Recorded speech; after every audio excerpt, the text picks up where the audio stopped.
No episódio anterior, falamos sobre a morte de Sara e como depois de longo tempo, uma porção da terra prometida se tornou posse do patriarca. Hoje falaremos sobre a linda história do casamento de Isaac e Rebeca, que representa a união de Cristo e sua igreja. Para uma compreensão ainda maior dos assuntos abordados neste vídeo, assista também os vídeos diários do devocional Tempo com Deus 365 dias, que fará uma aplicação do conteúdo trazido nesta série ao seu dia a dia de forma leve e bastante profunda. As séries do canal Música e Teologia contam com as opiniões de grandes teólogos e estudiosos da Bíblia e da história da Igreja Cristã, e de diversas áreas como a teologia, a arqueologia, a filosofia, a antropologia, a linguística e outras, para uma correta hermenêutica e exegese bíblica que irá ampliar seus conhecimentos em relação à Palavra de Deus e à história da Igreja Cristã. Inscreva-se no canal, ative todas as notificações para não perder nenhum vídeo de nossas séries de estudo, dos nossos devocionários diários, da nossa rede de oração e intercessão, do nosso podcast e dos nossos louvores. Deixe o seu comentário e o seu like e compartilhe este conteúdo maravilhoso com os seus contatos.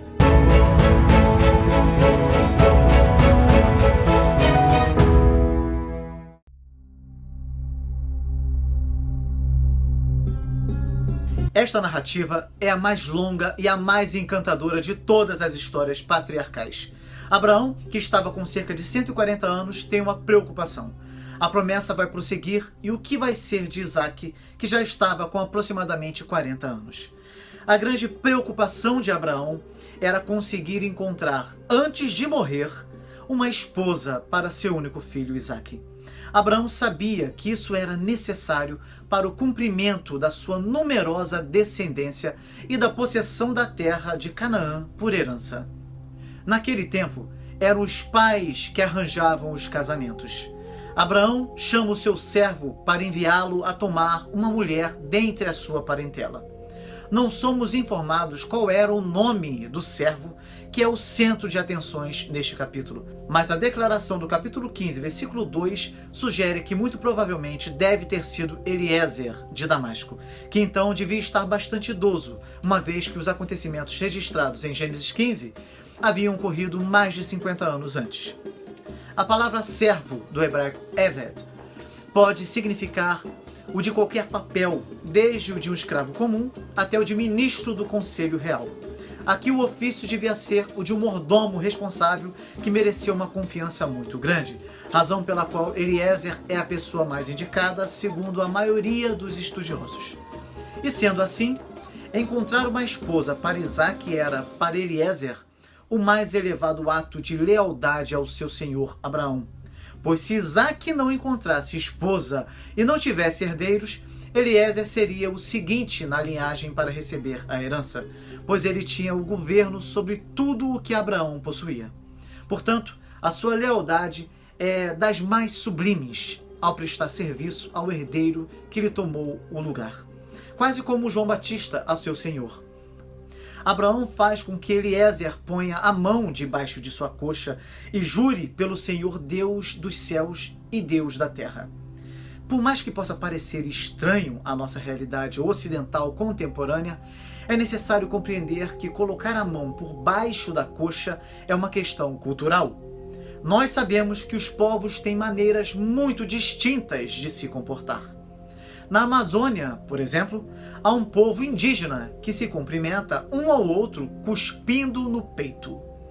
Segundo grande parte dos estudiosos, o que acontece nessa passagem é que Abraão pede para seu servo colocar a mão embaixo de sua coxa, porque este local fica perto do centro da procriação, pois o juramento seria em relação à questão da continuidade da sua descendência, ou seja, da sua semente. Esta maneira de selar um juramento é apresentada apenas aqui e na incumbência que Jacó, pouco antes de morrer, deu a José em Gênesis 47, versículo 29, sendo ocasionadas ambas as ocorrências pela morte iminente de um patriarca. Outros estudiosos presumem que se refere aos órgãos genitais, pois a frase que saíram da sua coxa é usada em relação à geração de filhos, em Gênesis 46, versículo 26, Êxodo 1, versículo 5. Outros dizem que colocar a mão sobre a coxa era uma atitude solene, significando que, se o juramento fosse violado, os filhos, mesmo os que ainda não tinham nascido, vingariam o ato de deslealdade. A expressão Deus do céu e da terra só se encontra aqui nesta passagem. Os nomes divinos aqui usados são Senhor, Yahvé, e Deus, Elohim. Abraão deu ordem para que seu servo buscasse uma mulher para Isaque da sua parentela. A terra de Abraão era a Mesopotâmia, e mais especificamente, Harã, a cidade de Naor, onde Abraão estivera por algum tempo em companhia de seu pai Terá. O compromisso de casar-se somente dentro do povo de Deus haveria de manter-se através de todo o Velho Testamento, bem como do Novo Testamento. Todas as sociedades antigas e culturais sempre tiveram uma preocupação com a autopreservação. Por isso, sempre havia uma espécie de crítica a um casamento com quem quer que fosse muito diferente. Isso é normal, é um aspecto sociológico comum a todas as culturas.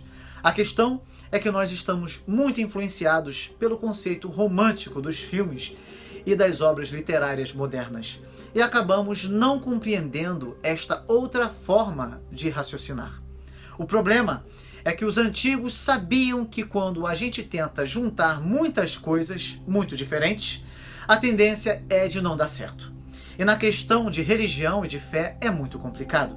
Lembre-se que mesmo o sábio Salomão veio a cometer idolatria ao se relacionar com mulheres de cultura e religiões diferentes. Portanto, Abraão segue a cultura da própria família e também não quer se envolver com os cananeus, os quais ele conhecia muito bem e os quais já estavam sob maldição, conforme Gênesis 9, versículo 25.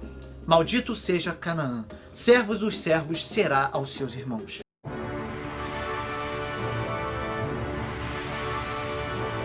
O pacto abrâmico deveria cumprir-se dentro da terra prometida. Isso não poderia suceder se Isaque retornasse às raízes ancestrais. Uma nova raça, distinta da de Naor, haveria de surgir na terra prometida, que fazia parte do pacto abrâmico. Portanto, a mulher com quem Isaque se casasse teria de ajustar-se aos planos divinos para a descendência de Abraão. O Senhor tinha um plano diferente para Naor e seus familiares. Algumas vezes é difícil determinar a vontade de Deus, mas quanto a essa vontade, Abraão não tinha a menor dúvida. Ficou claro que Isaque não podia casar-se com mulher cananeia e não podia regressar às suas raízes ancestrais. O contato de Abraão com anjos era frequente. Ele supôs que o anjo do Senhor acompanharia seu servo em sua inquirição. Em outras palavras, a missão do servo não falharia. Se a missão fracassasse, o servo não deveria ser tido como culpado. Ele deveria atirar-se à tarefa, deixando com Deus o sucesso da sua missão.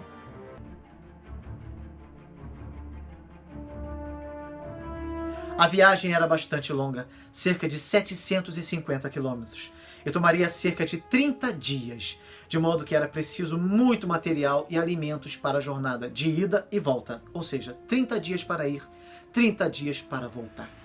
Assim, 10 camelos transportariam as pessoas e as coisas.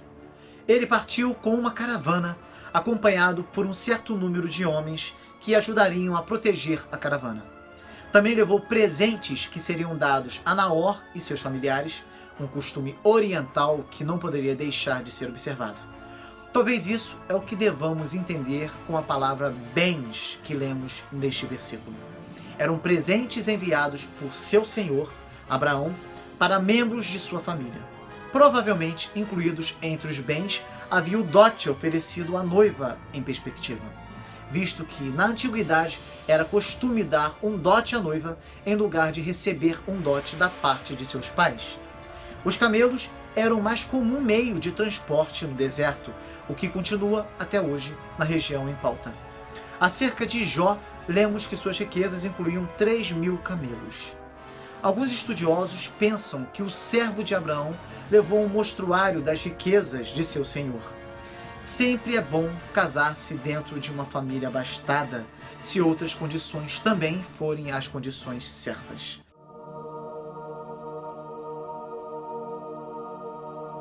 Eliezer e sua caravana chegaram perto da cidade de Harã. Os camelos tinham passado dias sem beber água, pelo que era necessário que eles bebessem antes de entrar na cidade. Eles se ajoelharam para beber, embora ainda não tivessem sido descarregados. Estando ali, fez ao Senhor um pedido especial e muito difícil, que a própria jovem, que deveria ser esposa de Isaque, viesse até ele, o servo, para tirar água do poço. Naquela época, as tarefas femininas incluíam tecer, moer a farinha, cozer o pão, cuidar das crianças e, usualmente, à tardinha, tirar a água do poço para as necessidades do dia seguinte. A história de Jesus e da mulher samaritana à beira do poço, em João 4, versículo 6, ilustra bem isso. O servo de Abraão clama a Deus, fazendo uma oração padrão daqueles que trabalham para o Senhor. Seu sucesso também seria o sucesso de seu senhor Abraão, que o tinha enviado. Estavam ambos envolvidos na mesma missão. O servo fez uma oração que mais ou menos significa: Deus, dá-me sucesso e hoje mesmo. Ele já vinha viajando fazia 4 semanas e estava muito cansado. Quão grande seria a bondade de Deus se o poder divino facilitasse a tarefa, fazendo a donzela escolhida vir até ele, em lugar de ele ter de entrar na cidade e começar a inquirir sobre a casa de Naor. É muito interessante notar que a decisão da escolha da noiva foi deixada ao encargo do servo de Abraão. Mas ele sabiamente não pôs a sua confiança em suas habilidades. Por isso, apelou ao Senhor para que o ajudasse. Além disso, o anjo do Senhor estava com ele, inspirando seus pensamentos e seus atos. Note que o servo de Abraão pede um sinal. Isso pode ser feito de uma forma errada, conforme Jesus salientou em Mateus 12, versículo 38 e 39. Jesus não precisava de sinais. Sua espiritualidade e comunhão com Deus eram tais que ele mesmo era o sinal. Mas nós buscamos ocasionalmente sinais, assim como muitos homens bons buscam. O texto não diz que isso era uma prática naquela ocasião. E este foi um sinal difícil, pois não somente a donzela certa deveria aparecer naquele momento, mas também deveria identificar-se da maneira como o servo pedira. Isso era algo impossível para os homens. Mas segundo Lucas 1, versículo 37, para Deus não haverá impossíveis em todas as suas promessas. O critério do Espírito foi o meio usado para o reconhecimento da donzela. A jovem que fosse dotada de discernimento mais imediato, a mais bondosa, a mais pronta para ajudar, essa seria a jovem que ele estava procurando. E exatamente assim a sua oração foi respondida. Além disso, ela era muito formosa de aparência, e isso sempre ajuda, não é verdade?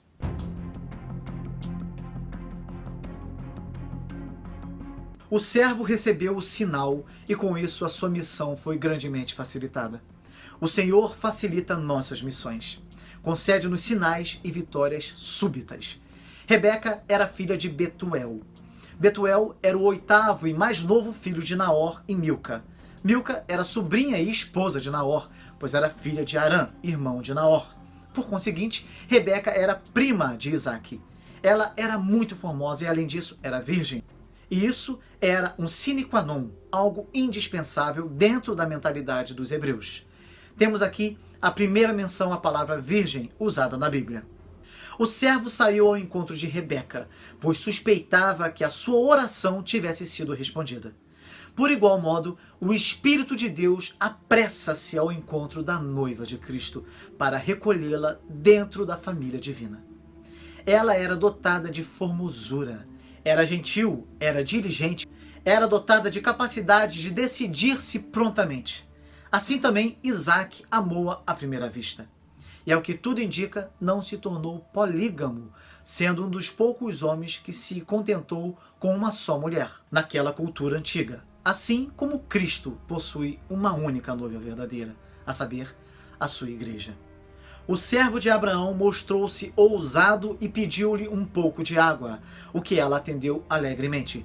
Rebeca fez mais do que o esperado, pois também tirou água para os 10 camelos do servo de Abraão, o que deve ter ocasionado considerável trabalho, tendo em vista a quantidade de água absurda que um camelo pode beber. O servo de Abraão estava boquiaberto. Ele quase não podia crer no que estava vendo. A jovem não parava de tirar a água do poço para dar de beber a todos os 10 camelos, enquanto ele não fazia nada além de ficar admirando. Olha só, ele era um servo e sabia o que era trabalhar, e embora tirar água do poço fosse uma das tarefas que as mulheres faziam, era impossível imaginar que, a não ser por uma influência divina, uma moça poderia se dispor a fazer todo o trabalho sozinha, sem reclamar. O servo estava exausto da viagem, mas diante de tudo que ele estava vendo, podemos dizer que ele estava mais maravilhado que cansado. O sinal que ele havia pedido estava brilhando bem diante de seus olhos. Ele presenteou Rebeca com alguns objetos de grande valor: o impressionante pendente de ouro e as pulseiras. O versículo 47 mostra que o pendente era para ser usado no nariz. Tanto as mulheres egípcias quanto as mulheres judias usavam joias, incluindo pendentes no nariz. Algumas delas adornavam-se de pedras preciosas encastoadas em ouro ou prata. As mulheres também dispunham de um enfeite para ser usado sobre a testa, com uma espécie de fita que o segurava no lugar. As pulseiras eram usadas nos pulsos e nos tornozelos, fabricadas com ouro ou prata e algumas vezes com pedras preciosas engastadas. O servo teve a confirmação de que Rebeca era sobrinha de Abraão. A sua oração estava plenamente respondida e Rebeca lhe garantiu que ele poderia alojar-se com sua família e também que havia suprimento abundante para os camelos. A caravana inteira seria bem cuidada. Havia palha para os animais e também pasto para eles se alimentarem. Naor era um homem rico e tinha acomodações para a caravana inteira. Rebeca sabia que seu pai se mostraria generoso, liberal e hospitaleiro.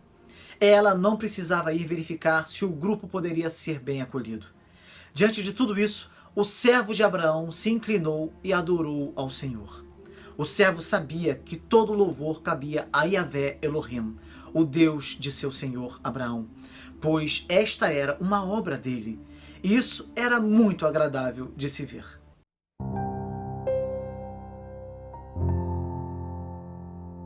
Aqui talvez haja um indício de que Rebeca ansiava por mostrar as joias à sua mãe, que eram garantias de casamento, pois as mulheres é que se interessam supremamente por tais objetos. Outro costume aqui refletido é que as mulheres tinham suas próprias casas, suas próprias tendas.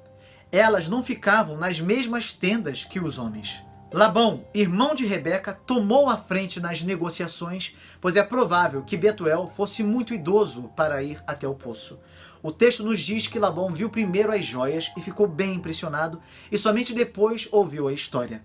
Isso nos dá a indicação de uma característica de Labão: um olho rápido para perceber algum lucro. Sua cobiça viria anos mais tarde a ser manifesta em seu tratamento com Jacó.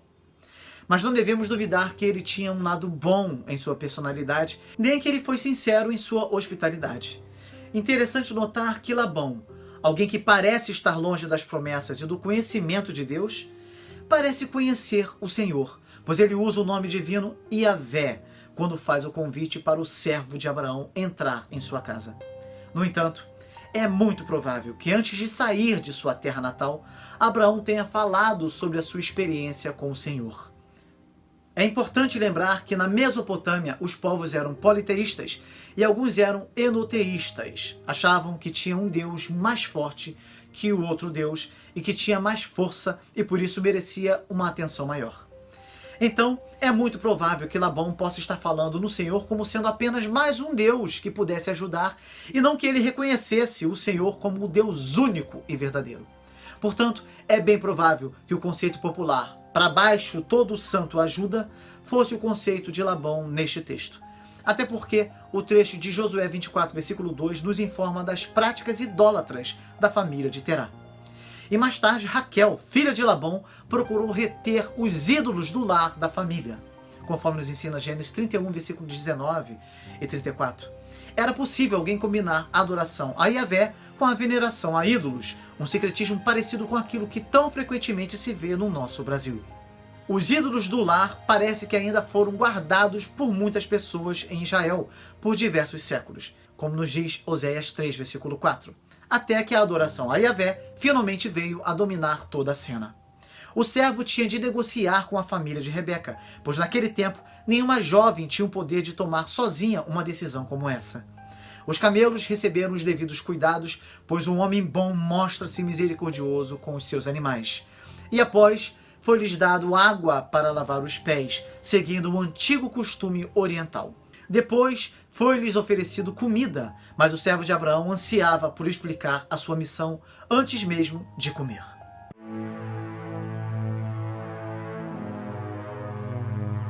O servo de Abraão contou toda a história à família, que ouvia atentamente.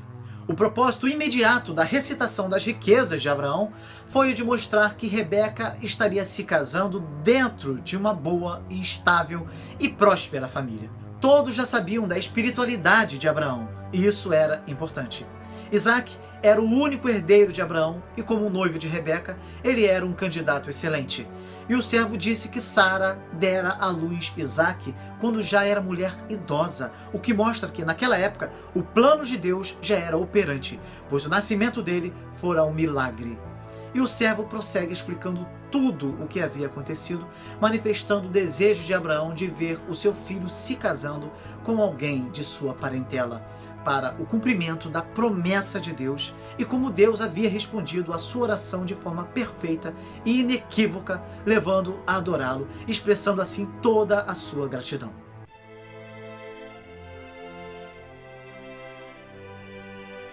O servo de Abraão tinha tanta certeza de que o anjo do Senhor o havia conduzido à donzela certa, que falou abruptamente: se vocês querem mesmo ser fiéis e leais a Abraão, entreguem-me a jovem. Ele não estava atrás de alguma opinião, mas esperava que fossem benevolentes e o ajudassem a conduzir Rebeca a Isaac. Ele disse que se eles não fizessem isso, ele veria quais outras filhas estavam disponíveis dentro da família de Naor. Interessante que alguns intérpretes veem Labão e Betuel como irmãos, pensando que o Betuel presente no texto tinha o mesmo nome de seu pai, que talvez já estivesse morrido antes dessa ocasião. Isso explicaria o papel liderante de Labão nas negociações. Por outro lado, um pai especialmente já idoso e senil alegremente delegaria tais questões às mãos de seu filho mais velho, não é verdade? O que aconteceu foi que eles não sabiam o que manifestar, de positivo ou de negativo, que fosse feita a vontade do Senhor. A coisa toda era tão clara que eles não faziam nenhuma objeção. Mais uma vez, o texto nos mostra a importância da oração. O servo se inclina à terra diante do Senhor, uma atitude que todo verdadeiro cristão deve ter diante do seu Senhor. O servo deu presentes a Rebeca, a seu irmão e a sua mãe. Abraão demonstrara sua abastança e sua generosidade, e cada qual recebeu alguma coisa. Ele tinha esperado o sucesso da missão de seu servo e queria que todos se sentissem felizes. Aquilo que foi dado a Rebeca, no versículo 22, parece ter sido uma parte adiantada do dote. Agora, porém, era entregue o dote propriamente dito, que era um galardão pago por uma esposa. Um dote também podia consistir nas propriedades ou possessões que uma esposa trouxesse a seu marido, conferido pelo sogro ao genro. Só depois de toda essa negociação, eles comeram e beberam. Eles passaram a noite e levantaram-se pela manhã para seguir viagem.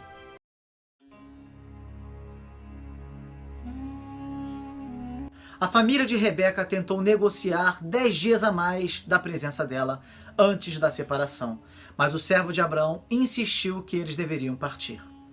Os intérpretes judeus, como Onkelos e Jonathan, afirmam que era costume uma virgem dispor de 12 meses para aprontar-se com ornamentos e outros artigos necessários para casar-se. Se um ano inteiro não bastasse, 10 meses eram considerados suficientes. Esse tempo também serviria de período de ajustamento psicológicos e de planejamento, uma espécie de noivado. Mas se isso é o que devemos pensar aqui, então é difícil imaginar por que o termo dias foi usado. De fato, há uma variante marginal que diz meses. Talvez assim dissesse o original, mas a Septuaginta também diz dias, o que confirma que assim dizia o original hebraico. Mas a versão siríaca diz meses, e a dúvida permanece. De qualquer forma, a decisão foi então deixada à própria Rebeca. Os estudiosos observam aqui sobre a dignidade da mulher. Mesmo naqueles dias, quando as mulheres tinham poucos direitos, havia algum respeito pela dignidade feminina. Sara, por certo, empurrava Abraão para onde ela queria, o que indica que ela tinha direitos e os exercia. Rebeca decidiu ir imediatamente, e seus familiares respeitaram a sua vontade. Rebeca levou a sua ama, uma espécie de escrava atendente que as mulheres de alta classe recebiam ao se casarem. Sua ama se chamava Débora. Ela fazia companhia a ela desde o seu nascimento, sendo uma segunda mãe para ela. Dessa forma, a sua despedida seria menos dolorosa. Vemos que havia grande amor na família de Labão. Eles se despediram de Rebeca com uma bênção sincera e profética. Rebeca seria mãe de muitos milhões, ajudando assim a cumprir, em parte, a promessa feita a Abraão. Ela seria uma das matriarcas de Israel. Tanto os idumeus, os remanescentes dos edomitas, descendentes de Esaú, quanto os israelitas descendem dela, pelo que ela é uma das mães de nações. Tão grandes seriam os descendentes de Rebeca que eles possuiriam a porta de seus inimigos. A porta de uma cidade era o local onde se fazia justiça, onde se tomavam deliberações e era também o quartel do poder militar. Também haveria uma mesa preparada diante deles, na presença de seus inimigos, e isso nos lembra a promessa descrita no Salmo 23, versículo 5. Isso aponta para a conquista do território de Israel séculos mais tarde, quando a sua pátria foi consolidada. Cada pessoa cumpriu sua parte nos preparativos para a viagem. Foram proferidas despedidas finais, as lágrimas fluíram, a caravana partiu. Labão e seus familiares acompanharam com os olhos o comboio até onde lhes foi possível, e então chegou o momento em que não mais podiam vê-los. Rebeca se fora, mas não estava perdida. De fato, ela havia sido encontrada.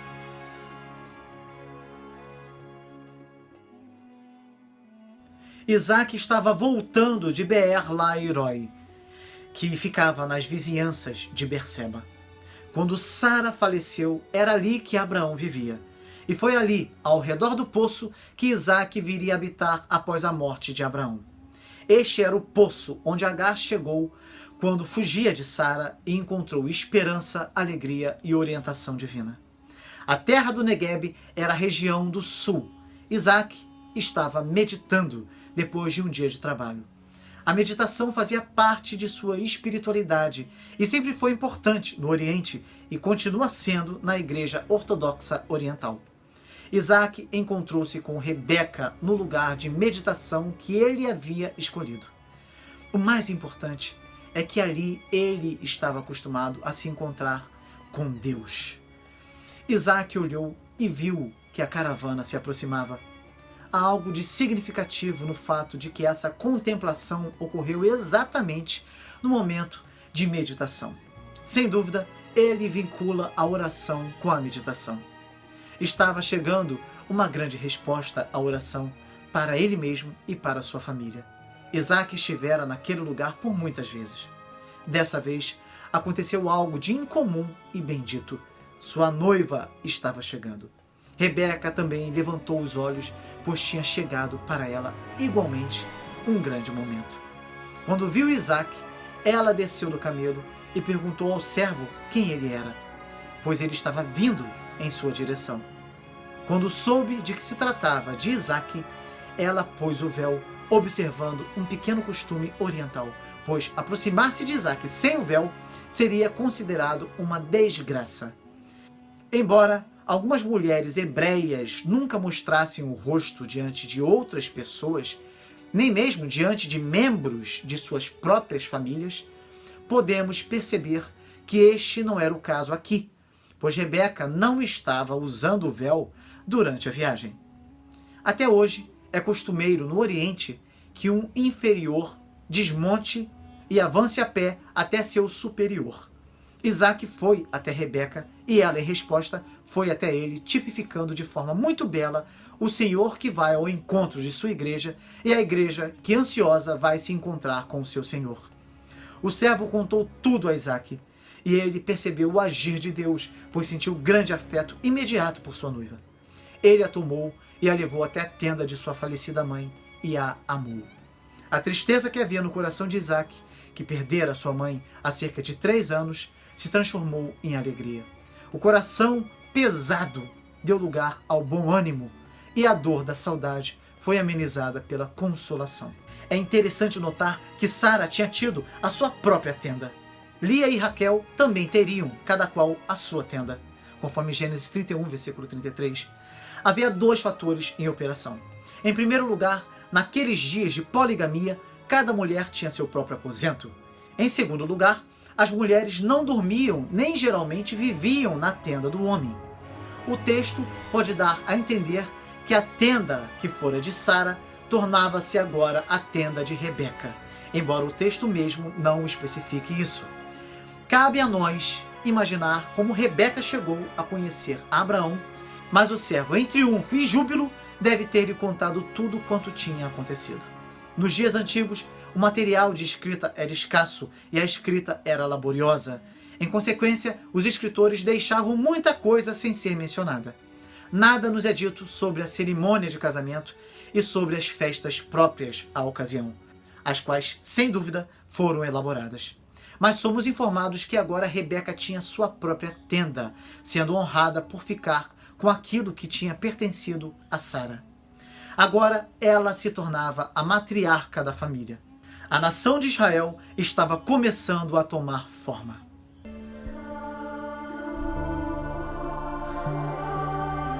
O relato deste capítulo 24 é uma elaborada história de amor plena de tipos simbólicos. Os elementos que fazem parte do casamento de Isaac com Rebeca também estão presentes no casamento de Cristo com sua igreja. Coisa linda demais. Abraão tipifica Deus Pai, que escolheu uma noiva para seu filho. O servo tipifica o Espírito Santo, que sai em busca da noiva, conforme João 16, versículo 13 e 14, e traz a noiva ao encontro do noivo, conforme Atos 13, versículo 4, Atos 16, versículo 6 e 7, Romanos 8, versículo 11, 1 Tessalonicenses 4, versículo 14 a 16. O servo também tipifica o Espírito Santo, quando chama tanto Abraão quanto Isaac de meu Senhor. Da mesma forma, o Espírito é enviado tanto pelo Pai quanto pelo Filho. O serviço prestado pelo servo com a outorga de presentes tipifica como o Espírito abençoa-nos com todas as bênçãos espirituais. Rebeca é tipo da igreja, a eventual participante das bênçãos espirituais do pacto abraâmico. Ela demonstra prontidão em servir, assim como a igreja demonstra prazer em servir a Deus. Isaac é tipo de Cristo, o noivo, embora ainda não visto pela noiva, mas que é amado por ela mediante o testemunho do servo. Lindo demais, não é? Isaac era o único filho de Abraão, assim como Jesus era o filho unigênito de Deus. Isaac, também como tipo de Cristo, saíra ao encontro da noiva a fim de recebê-la para si mesmo. E Isaac é citado pela última vez na sua morte e ressurreição, naquela ocasião em que ele foi oferecido em holocausto, e depois de um longo período é novamente citado no seu encontro, no seu casamento com Rebeca. Isso aponta para o período da morte, ressurreição e ascensão até a vinda de Cristo para o arrebatamento e bodas do Cordeiro. Não é lindo demais? Nós falaremos amplamente sobre cada tipologia usada neste capítulo tão lindo, de forma profunda, ao longo da semana, nos devocionários que fazemos todos os dias aqui no canal e no Instagram também. Você verá que a vida dos patriarcas eram sombras proféticas de futuros eventos nas vidas de seus descendentes. Algo lindo demais de se ver e que, se não tivermos o cuidado de meditar cuidadosamente, acabamos perdendo numa análise superficial. Portanto, não deixe de acompanhar o nosso devocionário. Nós meditaremos nesses assuntos e os aplicaremos ao nosso dia a dia. E lembre-se disso, muito conhecimento sem aplicação prática não nos traz proveito algum. Participe. Inscreva-se no canal, deixe o seu like e comentário para que o YouTube continue te avisando Sempre que um novo vídeo for postado aqui no canal, convide seus contatos para participar dos nossos estudos, incluindo a nossa rede de oração e intercessão, do nosso podcast e os nossos louvores. Siga o nosso Instagram e comente e compartilhe este conteúdo precioso com os seus contatos. Deus vai abençoar muito a sua vida.